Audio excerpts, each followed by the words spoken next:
नमस्कार दोस्तों, Verma chemistry classes में आपका स्वागत है।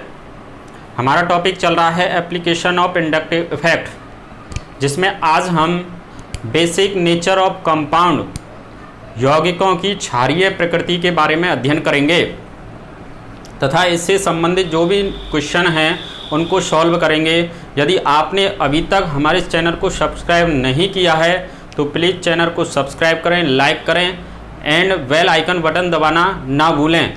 तो चलिए शुरुआत करते हैं। बेसिक नेचर ऑफ कंपाउंड यौगिकों की क्षारीय प्रकृति। तो जैसे ही हमने एसिडिक नेचर ऑफ कंपाउंड्स पढ़ा था तो उसमें कहा था कि किसी की भी अम्लीय जो प्रकृति होती है वो उसके इलेक्ट्रॉन विड्रॉइंग ग्रुप की स्ट्रेंथ के क्या होती है, समानुपाती होती है। या हम ऐसे कह दें अम्लीयता, हमने कहा था कि अम्लीयता किसके समानुपाती, माइनस के समानुपाती, यानी -R, -H और -I के समानुपाती होती है। ऐसे ही हम बेसिक नेचर की बात कर रहे हैं, क्षारीय प्रकृति की बात करेंगे। तो बेसिक नेचर ऑफ कंपाउंड्स जो होता है वो डायरेक्टली प्रोपोर्शनल किसके हो जाएगी, बताओ। यानी क्षारीय प्रकृति जो है, बेसिक नेचर ऑफ कंपाउंड की क्षारीय जो प्रकृति है वो किसके होगी समानुपाती, strength of electron releasing group. Electron releasing group यानी इलेक्ट्रॉन रिलीज करने वाले ग्रुप के समानुपाती। अब इलेक्ट्रॉन रिलीज कौन कौन करते हैं देखिए, जैसे अगर कोई +I वाला समूह जुड़ा है या +R वाला या +H वाला समूह जुड़ा है तो इसके तो ये हो जाएगी समानुपाती। लेकिन अगर -R -H या -I हो तो इन ग्रुप्स के क्या हो जाएगी, ये इनडायरेक्टली हो जाएगी। या हम ऐसे कह दें कि Kb के तो समानुपाती या OH- आयनों की सांद्रता के समानुपाती, या हम ऐसे कह दें कि 1/H प्लस आयनों की सांद्रता के क्या हो जाएगी, व्युत्क्रमणपाती हो जाएगी। या ऐसे कह दें कि 1/pKb की इनडायरेक्टली या Kb के डायरेक्टली, pKa के डायरेक्टली, या 1/POH इनडायरेक्टली और pH के क्या हो जाएगी, समानुपाती हो जाएगी। यानी इतनी बातों को ध्यान रखें हम। सबसे महत्वपूर्ण बात क्या याद रखनी है आपको कि क्षारीय जो प्रकृति है वो इलेक्ट्रॉन विड्रॉइंग ग्रुप यानी क्षारीय प्रकृति प्लस के समानुपाती होती है। हमने सीधा सा तरीका आपको बताया कि क्षारीय जब प्रकृति आपको निकालनी है किसी की भी क्षारीयता, तो आप ये देख लेना कि ये किसके समानुपाती है, प्लस के, यानी इलेक्ट्रॉन रिलीजिंग ग्रुप।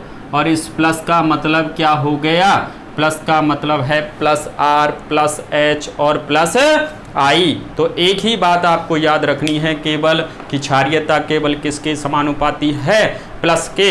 इसके आधार पे हम क्या करेंगे, क्वेश्चन, इसके आधार पे क्वेश्चन देखें हम। तो देखिए पहला क्वेश्चन है कि ये CH3CH2NH2, इसमें सिंगल बॉन्ड, इसमें डबल बॉन्ड और इसमें ट्रिपल बॉन्ड, इनको हमको क्या करना है, बेसिसिटी के ऑर्डर में अरेंज करना है। इनका क्या लिखना है हमको, बेसिसिटी ऑर्डर, क्षारीय प्रकृति निकालनी है। और क्षारीय प्रकृति के लिए हमको क्या याद रखना है कि बेसिक जो नेचर होती है वो केवल प्लस के समानुपाती होती है। हमने ये बता रखा है कि अम्लीयता तो माइनस के समानुपाती, और क्षारीयता का क्या याद रखना है आपको, क्षारीयता किसके समानुपाती होती है, प्लस के समानुपाती होती है। इसका मतलब प्लस वाले समूह जैसे जैसे जुड़ते जाएंगे तो उनकी क्षारीय प्रकृति का मान भी बढ़ता जाएगा। तो पहले वाले क्वेश्चन में देखें तो हमने देखा कि इधर से इधर जैसे ही हम चल रहे हैं क्या बढ़ रहे हैं, परसेंटेज एस करैक्टर बढ़ रहे हैं। अब परसेंटेज एस करैक्टर बढ़ते हैं तो क्या होता है कि विद्युत ऋणता के मान में क्या होती है, वृद्धि होती है, इलेक्ट्रोनेगेटिव बढ़ जाती है। इसका मतलब माइनस आई बढ़ता है। अब माइनस आई इधर बढ़ रहा है, इसका मतलब तो क्या हुआ, प्लस आई कम हो रहा है। सबसे ज़्यादा प्लस आई किस में है, इसमें है। तो इसका मतलब ये हुआ इधर से इधर जब हम चलेंगे तो इसकी बेसिसिटी क्षारीयता का मान क्या हो जाएगा, कम हो जाएगा, यानी ऑर्डर क्या हो जाएगा, ऐसे। ये क्वेश्चन समझ में आ गया आपके। अगला क्वेश्चन देखते हैं। अब क्या किया हमने, ये 3 रिंग हैं, इन रिंगों में देखा तो ये लॉन पेयर हैं प्रत्येक पर। ये लॉन पेयर जो हैं, ये लॉन पेयर देने की टेंडेंसी जिसकी ज़्यादा होगी उसकी क्षारीय प्रकृति क्या होगी, उतनी ही ज़्यादा होगी।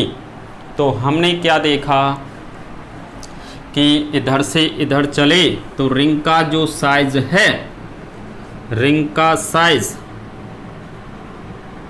वो बढ़ रहा है।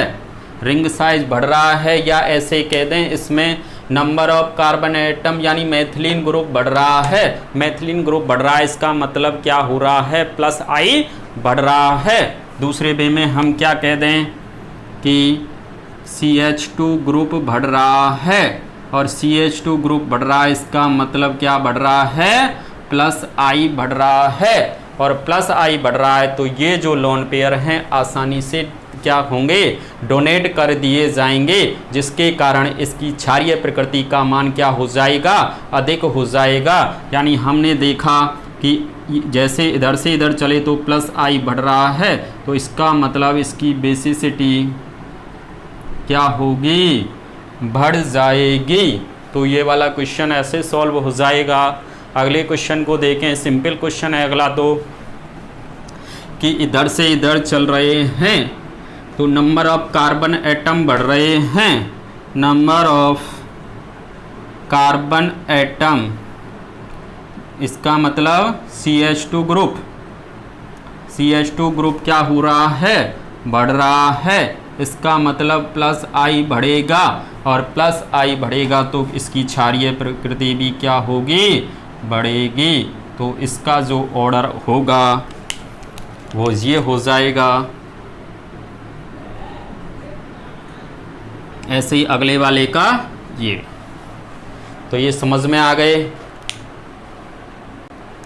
अब देखें एक महत्वपूर्ण क्वेश्चन कि आपके लिए एक एलिफेटिक एमीन दे रखी है, एलिफेटिक एमीन है, और एक है एरोमेटिक एमीन।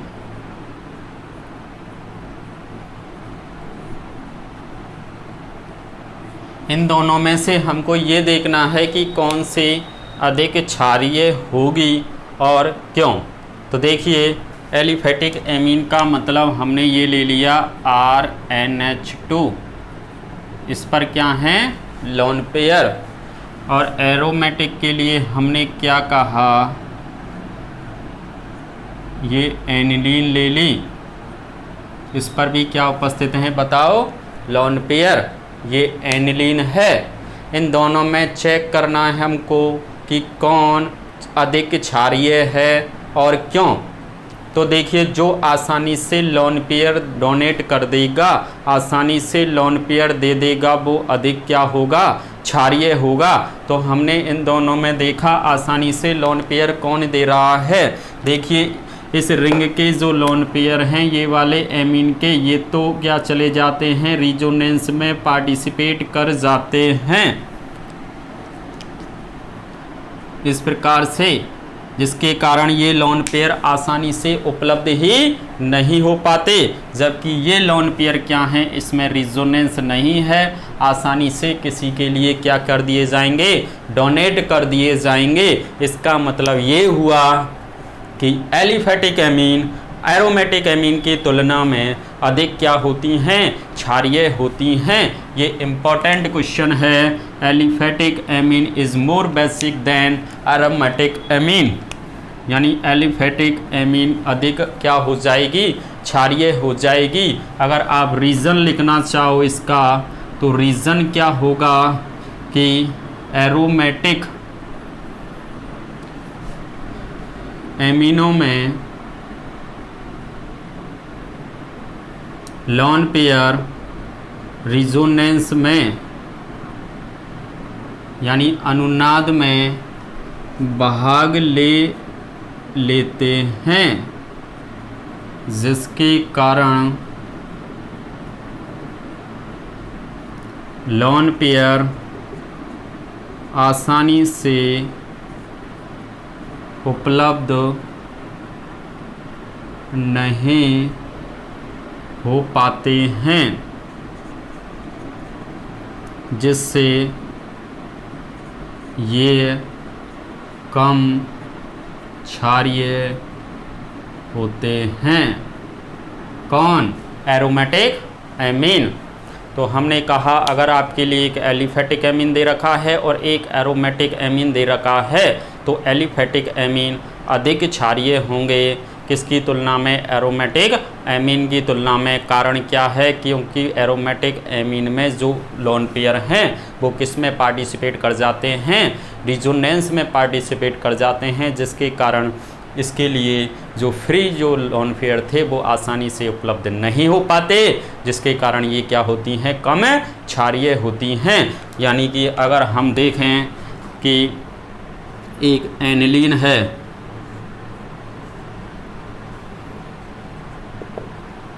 ये अगला क्वेश्चन है, और दूसरे पे हमने क्या लगाया कि अगर यहाँ पे हमने अब 2 रिंग लगा दी,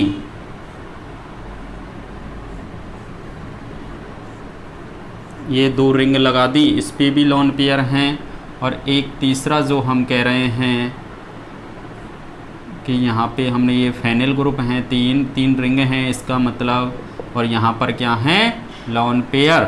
तो ये लोन पेयर इन तीनों में से देखें आसानी से कौन दे देगा, जो आसानी से लोन पेयर दे देगा वह अधिक क्या होगा, क्षारीय होगा। तो हमने देखा कि ये जो इसमें एक रिंग है, इसमें डबल है, और इसमें कितनी रिंग हैं, 3 रिंग हैं। तो इधर से इधर चले तो जो लोन पेयर की उपलब्धता है, अवेलेबिलिटी ऑफ लोन पेयर, वो क्या होती जा रही है, घटती जा रही है, क्योंकि ये लोन पेयर इन 3 रिंग में घूम के आएंगे। तो लोन पेयर की जो उपलब्धता है वो घटती जा रही है। इसका मतलब इसकी बेसिसिटी क्षारीयता के मान में क्या आ जाएगी, कमी आ जाएगी। यानी ऑर्डर देखें तो इन तीनों में से अधिक क्षारीय कौन है, ये, उससे कम ये, और सबसे कम ये। समझ में आ गया ना। अगला क्वेश्चन देखें हम, एक हमारे पास में बेंजिल एमीन है, ये बेंजिल एमीन है,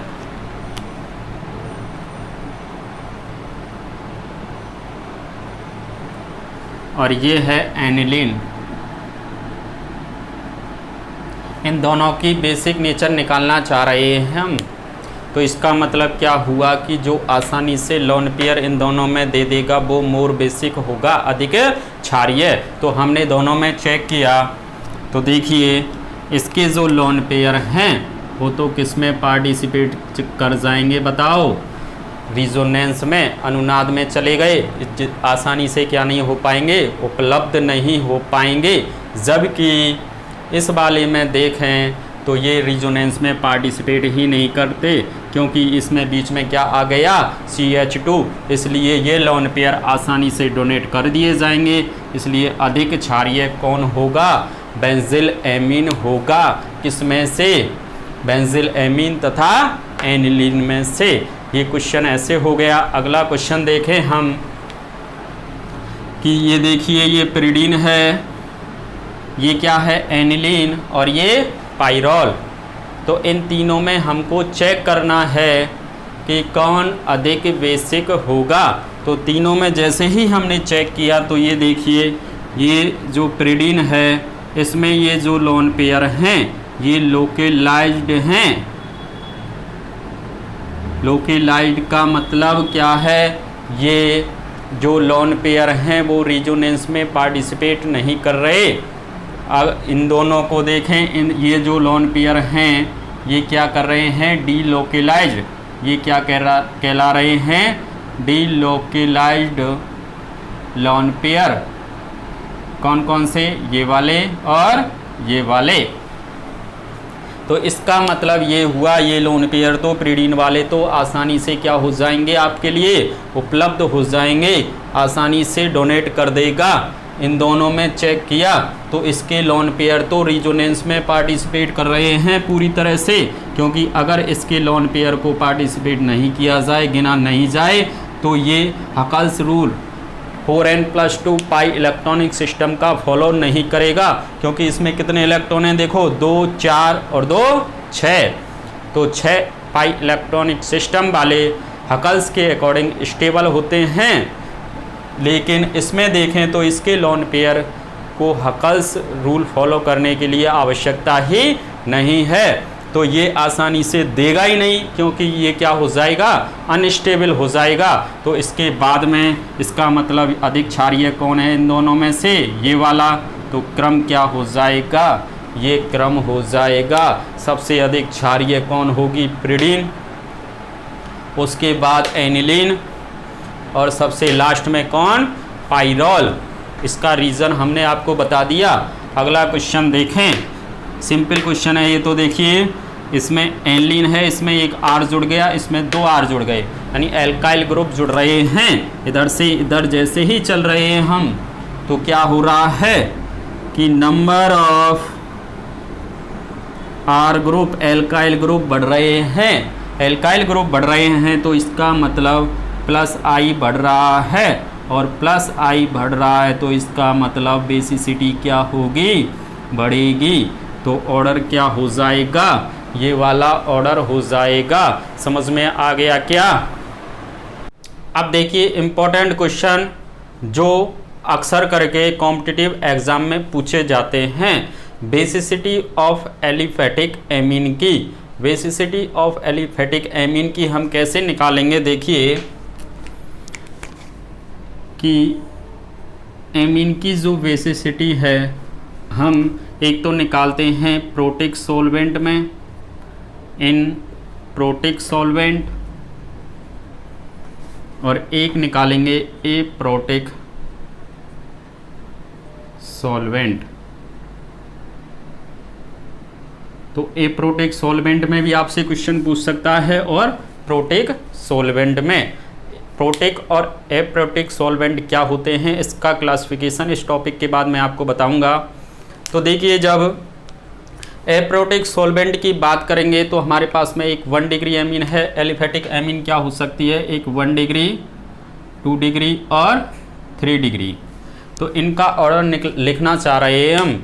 तो हमने क्या किया कि जब एप्रोटिक सॉल्वेंट लेंगे तो इसकी बेसिसिटी का जो ऑर्डर होगा वो 3 डिग्री, 2 डिग्री और क्या होगा, 1 डिग्री होगा। कारण क्या होगा, ड्यू टू +I इफेक्ट। जैसे जैसे +I इफेक्ट वाले समूह जुड़ते जाएंगे, जैसे हमने कहा RNH2, और एक है R2NH, और एक है R3N,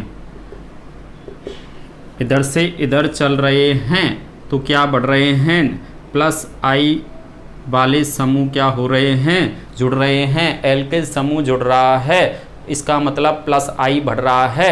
+I बढ़ रहा है तो इसका मतलब इधर से इधर चलेंगे हम तो बेसिसिटी का मान क्या होगा, बढ़ेगा। ये वाला ऑर्डर हो जाएगा। किस में लिखा हमने, ये एप्रोटिक सॉल्वेंट में। लेकिन सॉल्वेंट, जब हम प्रोटिक सॉल्वेंट की बात करेंगे तो क्या होगा, देखिए आप जब ऑर्डर लिखेंगे हम, वो क्या होगा, 2 डिग्री, 1 डिग्री और 3 डिग्री।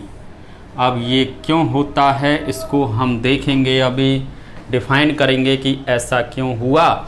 ये देखिए 3 डिग्री की जगह कौन आ गया, पहले 2 डिग्री, उसके बाद 1 डिग्री और फिर 3 डिग्री। यदि यहाँ पर हमने r बराबर CH3 लिया हुआ है तब ये ऑर्डर 2 डिग्री, 1 डिग्री और 3 डिग्री, और अगर अमोनिया है तो यहाँ पर क्या होगा, अमोनिया आ जाएगा। ये वाला ऑर्डर इम्पोर्टेंट होता है। ये ऐसा ऑर्डर क्यों आया इसको अभी हम डिस्कस करते हैं। अब देखिए इसको हमने जो ऑर्डर देखा अभी 2 डिग्री, 1 डिग्री और 3 डिग्री, ये ऑर्डर देखा हमने किसमें, प्रोटिक सॉल्वेंट में। इसको हम डिस्कस करना चाह रहे हैं कि ऐसा ऑर्डर क्यों हुआ। तो इसको 3 फैक्टर प्रभावित करते हैं। पहला होता है इंडक्टिव इफेक्ट,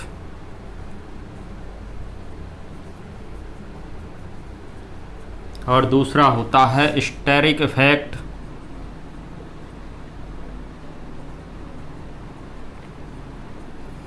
स्टेरिक फैक्टर, और तीसरा होता है सॉल्वेशन एनर्जी, विलायकन ऊर्जा।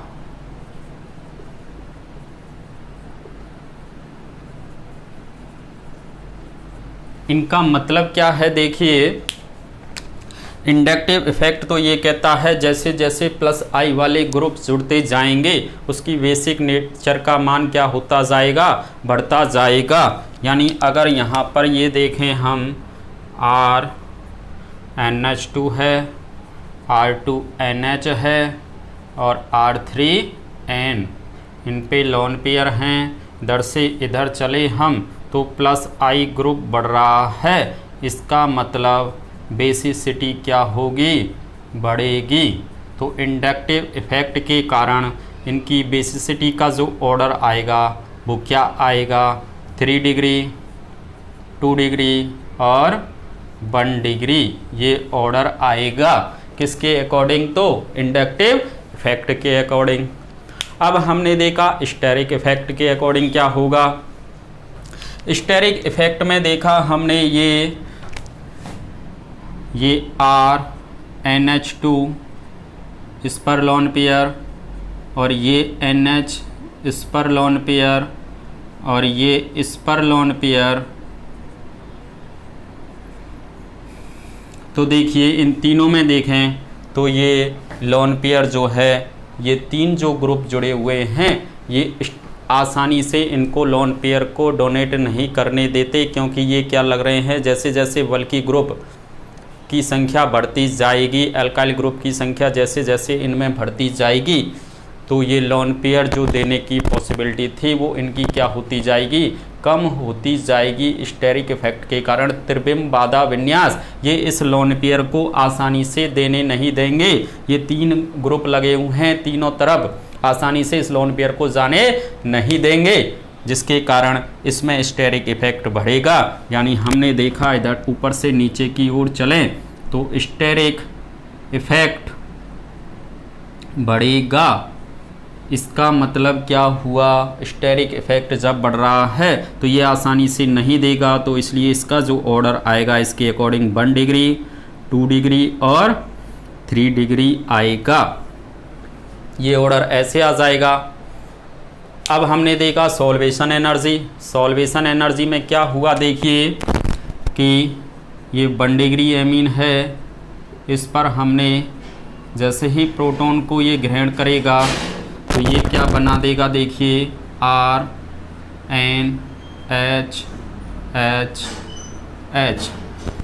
सॉल्वेशन में जैसे ही वाटर में सॉल्यूबल हुआ ये, तो ये OH2, ये OH2 और ये OH2, इस पर क्या आ गया, जैसे ही H+ इसने ग्रहण किया तो ये पॉजिटिव चार्ज आ गया और ये OH2 आपस में मिलकर के ये क्या बना लेंगे, देखिए हाइड्रोजन बॉन्डिंग। 3 जगह इसमें हाइड्रोजन बॉन्डिंग हो गई।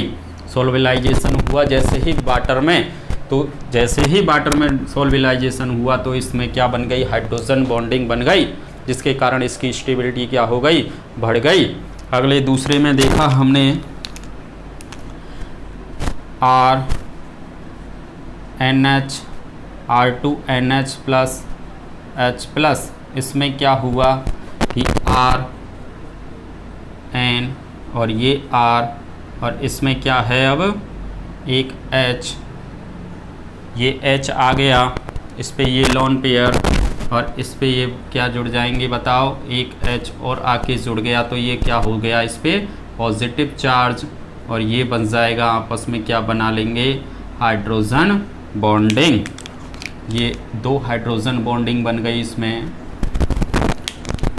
तीसरे केस में देखा हमने R3N, इस पर प्रोटॉन एक्सेप्ट किया तो ये बन गया RN, इस पर पॉजिटिव चार्ज और क्या लगा, केवल एक H और ये OH2, कितने जल के अणु आए, एक, और एक ही क्या बनाई इसने, हाइड्रोजन बॉन्डिंग। अब इससे क्या हुआ कि इसमें देखिए सॉल्वेशन एनर्जी का मान क्या हो गया, ज़्यादा हो गया, इसकी वजह से यानी सॉल्वेशन एनर्जी ज़्यादा, स्टेबिलिटी ज़्यादा, पोटेंशियल एनर्जी क्या हो जाएगी इसकी, कम हो जाएगी। पोटेंशियल एनर्जी कम हुई, इसका मतलब ये ज़्यादा स्टेबल हो गया। कब, जब ये प्रोटॉन दे रहा है, तो इसका मतलब ये हुआ कि इसका भी ऑर्डर क्या आ जाएगा, 1 डिग्री, 2 डिग्री और 3 डिग्री। क्यों हुआ ऐसा, क्योंकि 1 डिग्री जो एमीन है, 1 डिग्री एमीन में क्या है, लोन पेयर जो किसके लिए दिए जा रहे हैं, प्रोटॉन के लिए दिए जा रहे हैं, या प्रोटॉन जैसे ही ग्रहण किया जा रहा है और वाटर में जैसे ही डिजॉल्व होगा, सॉल्वेशन एनर्जी का मान बढ़ गया, स्टेबलाइजेशन एनर्जी हाइड्रोजन बॉन्डिंग के कारण जो इसका स्थायित्व है वो बढ़ गया, पोटेंशियल एनर्जी कम हो गई। ये ऐसा करने पर ज़्यादा स्टेबल हो रहा है, इसका मतलब ये क्या होगा, मोर बेसिक होना चाहिए, यानी ये इसके अकॉर्डिंग भी ऑर्डर क्या आना चाहिए, 1 डिग्री, 2 डिग्री और 3 डिग्री। इसलिए हम क्या करते हैं, तीनों की ही ये ऑर्डर, इसमें 2 ये आए और ये आया, तो कंबाइंड ऑर्डर हम क्या लिख देते हैं बताओ, 2 डिग्री, 1 डिग्री और 3 डिग्री। ये क्या है, ओवरऑल ऑर्डर है या कंबाइंड ऑर्डर है, कंबाइंड ऑर्डर। तो ये आपको ध्यान रखना है कि ये ऑर्डर ऐसे क्यों आया, इसके लिए कौन से कारक जिम्मेदार थे, 3 कारक थे, एक प्रेरणिक प्रभाव, एक त्रिपिम बाधा विन्यास और एक विलायकन ऊर्जा। अब देखिए इसमें क्वेश्चन है जो अभी हमने डिस्कस किया था, उसके आधार पे यदि R बराबर CH3 दे रखा है आपके लिए, तो जो ऑर्डर आएगा उसमें 1 डिग्री, 2 डिग्री और 3 डिग्री एमीन की बात कर रहे हैं, तो कौन आएगा, 2 डिग्री, 1 डिग्री, 3 डिग्री और NH3, जिसका जिक्र हमने अभी किया था। तो यानी कि इसको ट्रिक के अकॉर्डिंग याद रखें हम, तो अमोनिया को जैसे हमने 0 मान लिया, तो ये ऑर्डर लिख लेना आप 2130। ये क्या बन जाएगा, R बराबर जब CH3 है तो एमीन की क्षारीयता का क्रम 2130 ऐसे याद रखना है, और जब R बराबर C2H5 है, एथाइल ग्रुप जब जुड़ा हुआ है, तो आप इसको क्या याद रखोगे, 2310, 2310। यानी कि क्या हुआ, ये जो 3 डिग्री है यहाँ पर आ गया, जैसे ही क्या है, क्यों हुआ ऐसा, क्योंकि प्लस I बढ़ गया, CH3 CH2 हो गया, एक एल्किल ग्रुप बढ़ा यानी मैथिलीन ग्रुप बढ़ा, मैथिलीन ग्रुप बढ़ा तो क्या हुआ कि प्लस I बढ़ गया और प्लस I के कारण ये यहाँ पर आ गया, तो ये ऑर्डर हो गया। अब जैसे ही हमने क्या किया, आइसोप्रोपाइल ग्रुप लिया, आइसोप्रोपाइल ग्रुप में क्या हुआ है, ये आइसोप्रोपाइल ग्रुप लिखा हमने, और आइसोप्रोपाइल ग्रुप में और प्लस I बढ़ गया, इसकी वजह से क्या हो गया देखो, और स्टेरिक हिंड्रेंस बढ़ गई, तो 3 डिग्री क्या हो गया, स्टेरिक हिंड्रेंस के कारण आसानी से लोन पेयर डोनेट नहीं करेंगे, स्टेरिक फैक्टर बढ़ गया, इसलिए 3 डिग्री सबसे लास्ट में और 2 डिग्री लास्ट में और उससे बाद में, और NH3 और ये यानी ऑर्डर को हम कैसे याद रखेंगे, 1, इसका मतलब NH3 का मतलब 0 और ये 1023 ये हो जाएगा। अगले में देखें तो क्या हुआ, टर्सरी ग्रुप जुड़ गया और ज़्यादा हिंड्रेंस हो गई, स्टेरिक हिंड्रेंस, जिसकी वजह से NH3 अधिक क्षारीय हो जाएगा, तो ये 0 123 आपको याद रखना है। तो इस तरीके से भी इनको क्वेश्चनों को याद रख सकते हो। बहुत ही इंपॉर्टेंट क्वेश्चन होते हैं जो कॉम्पिटिटिव एग्ज़ाम में अक्सर करके आते हैं। ऐसे ही इनको देखो, अगर ये लिखा हुआ है कि वेपर फेस या गैसीय अवस्था या नॉन पोलर सॉल्वेंट या एप्रोटिक सॉल्वेंट लिखा हुआ है, तो आपको ऑर्डर क्या लिख के आना है, 3 डिग्री, 2 डिग्री और 1 डिग्री। अगर अमोनिया है तो वो क्या चला जाएगा सबसे लास्ट में। समझ में आ गया ना। अब देखिए, जब हमने बेसिक नेचर लिखी तो उसमें एक शब्द आ रहा था प्रोटिक और एप्रोटिक सॉल्वेंट। तो प्रोटिक और एप्रोटिक सॉल्वेंट की जब बात करें, यानी पोलर और नॉन पोलर, तो देखिए इसका क्लासिफिकेशन देखें हम। सॉल्वेंट का क्लासिफिकेशन में क्या है कि सॉल्वेंट 2 प्रकार का है, एक तो पोलर और एक नॉन पोलर। पोलर में बात करें तो पोलर 2 प्रकार का होता है, एक प्रोटिक और एक नॉन प्रोटिक। तो प्रोटिक और नॉन प्रोटिक में देखें ये 2 टाइप्स का है, एक्वस और नॉन एक्वस, यानी जलीय और हिंदी में और अजलीय। जलीय विलायक और अजलीय विलायक। जलीय विलायक में जल आ गया वाटर, और अजलीय में क्या आ गया, अल्कोहल आते हैं, अमोनिया आता है और एमीन आती हैं। और अगर हम नॉन पोलर सॉल्वेंट की बात करें तो इसमें देखिए CCl4, कार्बन डाइसल्फाइड, CH2 और बेंजीन एटसेट्रा। अब इसके बाद में देखें एप्रोटिक में कौन कौन से आते हैं, डाईमेथिल सल्फॉक्साइड जिसकी स्ट्रक्चर ये होती है, एसीटोन, येरा एसीटोन और डाईमेथिल फॉर्मेमाइड की स्ट्रक्चर ये रही। तो हमने ये क्लासिफिकेशन देख लिया इसमें कि सॉल्वेंट कितने प्रकार के होते हैं। अगर सॉल्वेंट में से भी आपको क्वेश्चन आ रहा है कि कौन सा प्रोटिक होगा, कौन सा एप्रोटिक होगा, और प्रोटिक और नॉन प्रोटिक में भी, एप्रोटिक में भी आपसे क्या पूछ सकता है, एक्वस कौन सा है और नॉन एक्वस कौन सा है, उनके एग्जाम्पल। इस आधार पर हमने क्या किया कि बेसिसिटी निकाल ली कंपाउंड्स की, और एप्लीकेशन ऑफ इंडक्टिव इफेक्ट में जो पॉइंट्स थे वो सब के सब हमने कंप्लीट कर लिए। अब इसके आधार पे और जो क्वेश्चन बनेंगे वो हम टॉपिक्स लेंगे, जैसे हाइपर कॉन्जुगेशन और रिजोनेंस, और उसके बाद में हम कंबाइंड क्वेश्चन लेंगे जिसमें क्या लगेगा, +I भी लगेगा और हाइपर कॉन्जुगेशन भी लगेगा और रिजोनेंस भी लगेगा। तो ये वीडियो आपको कैसा लगा, please subscribe, like and bell icon button दबाना ना भूलें। धन्यवाद।